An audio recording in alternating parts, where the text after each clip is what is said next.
starting your own vintage and antiques business, specifically on Etsy, why should you do it? What is the whole logistics about this, what you should be doing, and how to get started today.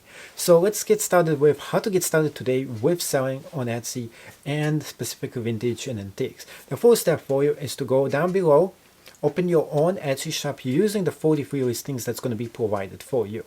And regardless if you want to start today or not, you should start right now. There is no excuses. The people who make the excuses never get anything done with your life. So as soon as you go and watch this video, open your own shop and list your first product. That is how you get started with Etsy. You don't delay. You don't wait. You don't say, I have the perfect products. I'm going to get started. I'm going to get educated. I'm going to learn everything. No. First thing you do, open the shop, post the product up, and then enroll in my class. It is really that simple. That's how success starts, with action. If you don't take action, nothing is going to happen. If I waited until the perfect time to learn everything about being an entrepreneur, I would have got to today and I got nothing done.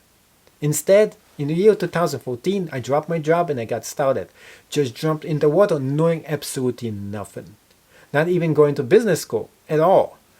Although I went to a very good school that taught business and I took no business classes whatsoever. So anybody can get started being an entrepreneur. And it starts with you. It starts with action today. Now, with vintage and antiques, what is the key here? The logistics. Getting the products. Where do you get those products? Is a main question. So you get them on garage sales, you get them online, you get them watching my class because it teaches you where you can find them. But vintage and antiques, you have them all over the place. You have them in your house, you have them in plain sight. You have them at your parents' place. You have them at your grandparents' place. You have them at your friends' places. You have so many places you can go and get them from. Garage sales, vintage sales, flea markets. You go to those places and you get their products. The biggest thing you have to understand is that you have to get them cheap. Buying them cheap is the key. So going on an estate sale might be a mistake. In fact, most of the stuff I got on estate sales were overpriced and I wasn't able to make much money. On the other hand, garage sales is one of the best places where you get a lot of things totally mismarket, market at the wrong price, and you can resell them for much more higher price as well.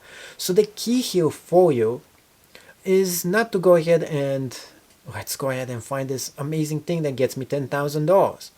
You're not going for the home runs. You're going for just getting the runs, just getting the products, just selling them. That's it. You don't need to score big. You just need to score consistency, which is the key here. So most of the time you're going to be selling vintage and antiques. It's going to be maybe $50, $100, $200. It's around a very smooth, small range. Once in a while you get a big product and you sell it for exponential amount. That is not the key. The key is not to focus on getting those huge, big payouts. Although those are great. Until you get better, focus on the small stuff. Focus on the cheap stuff. Focus on things you can get almost for nothing. Which is why I love garage sales, where you get the stuff super cheap. Even better, garage sales leftovers. Better than the actual garage sale. People always overmark the products. And nobody buys them. And when nobody buys them, they want to get rid of them. They just put them on the curve. And then you drive back after the sale like, oh wow, they tried to sell this for $50 and now they're leaving it outside for the curve. Why not just take it then?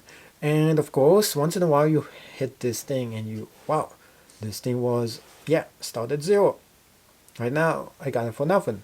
And then I sell for $50, I already made my money. In fact, I didn't make any of my money. I made money that I didn't even had before because it was for free.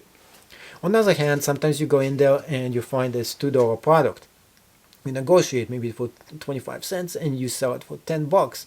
It's still good because all this money eventually adds up. It's like you're starting low and yet you keep on adding to the products. So the more products you have in your shop, the more likely somebody's going to come and buy it from you. So we have a consistency of many different products all over the shop that is vintage, and you have other kind of things there sold as well. Thank you so much for watching. Hopefully you learned something new. If you did enjoy this video, make sure to hit the like, smash the thumbs up button, and see you in the next video of the Geek Tech Show.